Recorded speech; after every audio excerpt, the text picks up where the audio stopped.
We're about to go live right now with a very special guest by the name of Aaron Brieno. Hey, Stella, thank you so much for coming.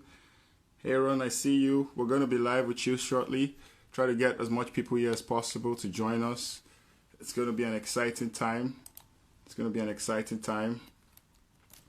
We're going to be bringing on Mr. Aaron Brieno, an amazing guy, wonderful guy. But I just want to get more people involved, get more people connected, get more people in here. Before I connect Mr. Aaron Brieno, if you guys can hear me, wave. If you can hear me, wave. If you can hear me, wave again. If you're hearing me loud and clear, wave so I can know that you're hearing me. If you know you can hear me, wave so that we can see. If you guys can hear me, wave so that I can know that hey, Emmy Black, I see you. All right, cool. I can tell that you guys are hearing me. I'm going to be bringing a very special guest today. And when I mean special, I mean really special, because people are special because of the impact that they have in the world. You know, positive impact, going out there, doing great things, and that's what makes everyone special. But before I do that, I just want to read a brief bio of Aaron so that everyone understands who Aaron is and why I say special.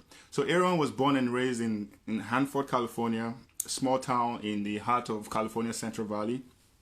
Both his parents migrated to the Central Valley and to find work as farm laborers. And Aaron's family, they instilled in him an appreciation for education.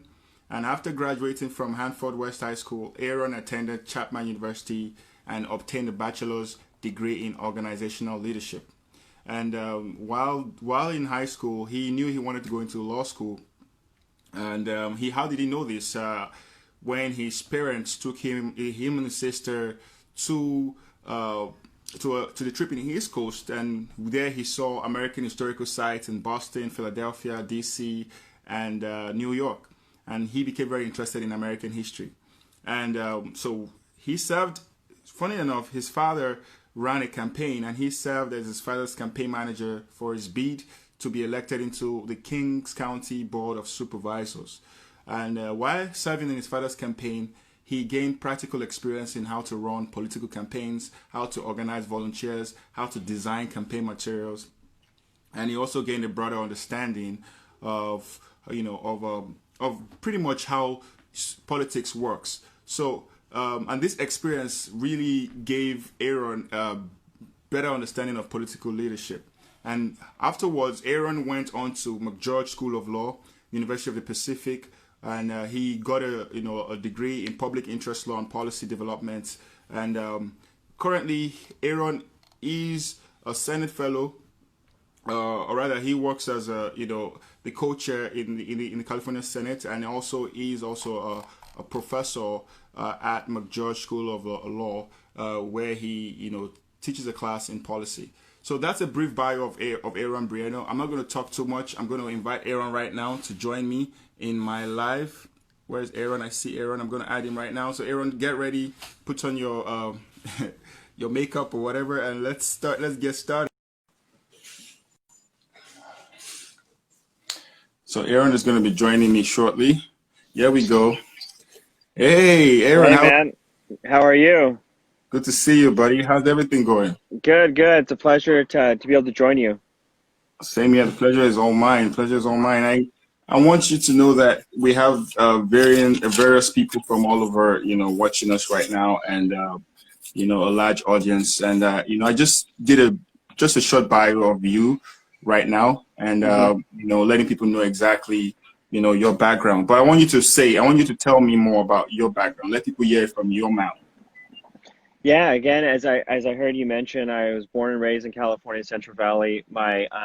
Both my maternal and paternal grandparents were farm laborers in the valley. They migrated from Mexico and came to pick cotton, grapes, anything that was in season. They migrated throughout the valley and picked those.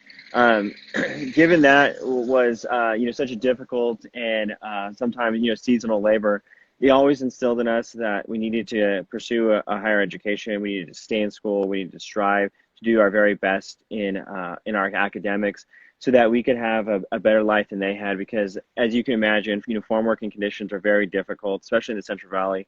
There's like 110 degrees during the summer, And when you're out there all day, picking crops, you're exposed to all kinds of pesticides and things of that nature. So it's very difficult work. And they realized how important education was once they came to the United States, and they really instilled that in myself and my sister. Awesome, great, great. And so how was life growing up for you? I know that coming from an immigrant family, myself inclusive, I understand exactly that life could be different from someone who is actually a citizen, or Yeah. was born. So how was life for you? It was definitely it was really rewarding to growing up in Central Valley with all our friends, and being able to grow up in a traditional sort of neighborhood. But it was always instilled in us that we needed to work hard, that we needed to do the very best we could so that we could obtain the American dream, or something of that variation. So that was something that from early childhood was really instilled in us as kids, both me and my little sister. And then throughout every summer, I worked with my dad doing construction in the valley myself. So that really, that really instills in you to do your very best in school, so you don't have to do that, your whole life. Exactly, exactly. So Yeah, that's a very good point you made. You wanted to do very well in school so that you don't have to do that your whole life. That's yeah, powerful. That's powerful right there, because we, growing up in America, we see a lot. America is just it's imbalanced right now. There's a lot of things going on. A lot of people yeah. are not getting the sort of expectation that they want from America because of so many factors. Um, but I know that in your own journey of life, what would you say that what would you say was one thing that your parents instilled on you that you still carry along with you in your journey? Definitely, my mom instilled in me the strong need for and desire for pursuing a higher education, as well as a really strong work ethic.